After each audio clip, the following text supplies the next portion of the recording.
ও ভাইয়া থাকতে মরে তুমি কেন আসলেন গহীন বনে অসতির পতি যেমন আয়ু থাকতে মরে তুমি কেন আসলেন গহীন বনে অসতির পতি যেমন ভাঙা নহের গোড়ায় তুমি কেন আসলেন গহন বনে হরিবল হরিবল অসতির প্রতি কেমন ভাঙা নামের গোড়া দেখবেন ওই মানুষটা ওষুধ ছাড়বে না, খাইতেও পারবে না, যায় যায় অবস্থা, এই অবস্থায় দিন তার চলে না।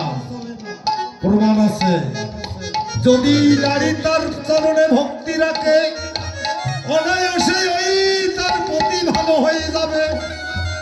এই ব্যাখ্যা দিলেন আবার রানা দিনারে গোবিন্দ ভাঙা নামের গোড়া যেমন ও নারো বড় করে তুমি কেন আসলেন গহীন বনে ভাঙা নামের গোড়া যেমন আর নাড়ো বড় করে তুমি কেন আসলেন গহীন বনে অসতির পতি যেমন আয়ু থাকতে পারে উলো ধরি আইলেন গহীন বনে।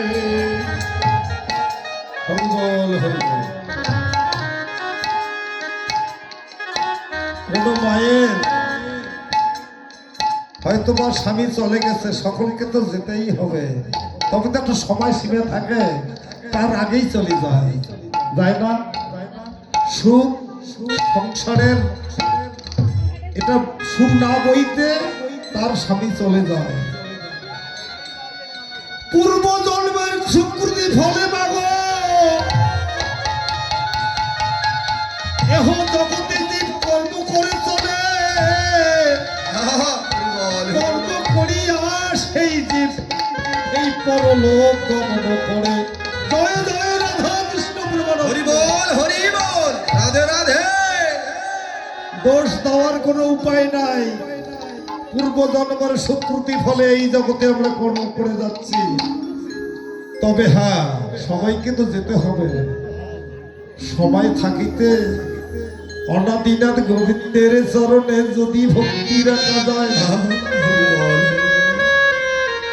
তবে তো সময় ছাড়া সেই পতির সেই না